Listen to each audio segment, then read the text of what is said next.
caught up with some Seabourn officials on the carnival schedule happening this weekend on St. Thomas. Well, Omar, tell us the great deals and steals and the carnival schedule that you all are going on.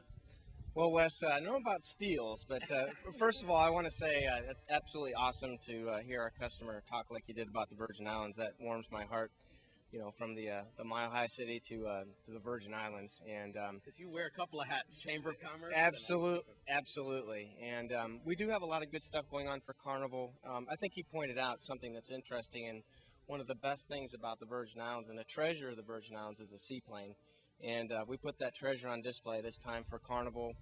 We've got about, depending on the day, up to about 40 flights on the seaplane side. And then we also, at the air shuttle at the airport, we've got another about 32 flights a day that are scheduled out there. So we've got just about, Marcy, would you say about 70, 80 flights a day? 70, 80 flights a day. We've even got late flights for those people coming over for the horse races to St. Croix for the horse races. So we've got a lot going on. It's a great weekend, especially because we've got triathlon happening about the same time this year for the first time.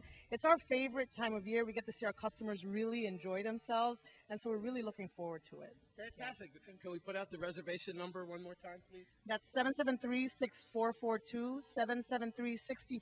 773-6442. We're waiting for your call. And I always listen to Marcy because Marcy runs the most people here at Seabourn. She's our Vice President for Sales and Service.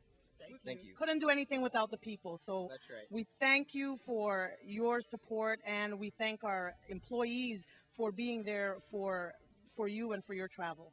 I'm Wes Small for News Channel 8. And as promised, we're going to go back in time a little bit and show you some great interviews that Lee Carl conducted. Here's one with Al Jarrou.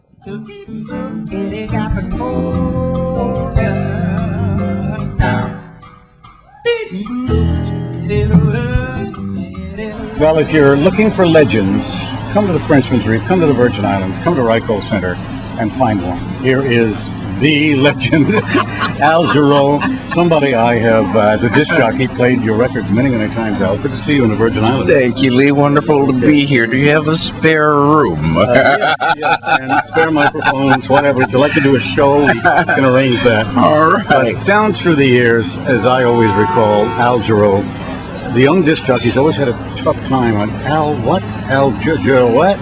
Jernan. Is that French? Is that French? Jabra. Is that French, or what is that? Yeah, it's a French name. My dad, born and raised in New Orleans, and New Orleans. New Orleans. Yeah, born and raised there, and lots of black people have French names in New Orleans. I know that. Yes, yeah. I have good friends that live in Pontchartrain Park that were wiped out.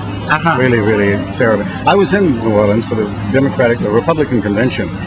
Walking down the street, I meet Lionel Hampton. Oh, come on. Isn't that crazy? Amazing. Yeah. Tell me a little bit about the career. As we started our interview prior to rolling tape, I said, Moonlight in Vermont. And you said, Moonlight in Vermont? And that was a long time ago. Yeah, right? Yeah, a long time ago. You sang with a band? What I was saying is that at age 14, 15 years old, there was a leader of a band, orchestra, like Count Basie or Duke Ellington. In fact, the guy who put this band together in Milwaukee was a former Duke Ellington horn section player, a guy named Leonard Gay. And I would go and sing with that band, and one of the songs we sang was Pennies in a Stream, Falling Leaves of Sycamore, Moonlight in Vermont. Wonderful. Now, that's the older Al Jarrou, back in 14, when you were 14, but today, Al Jarrou would do it how?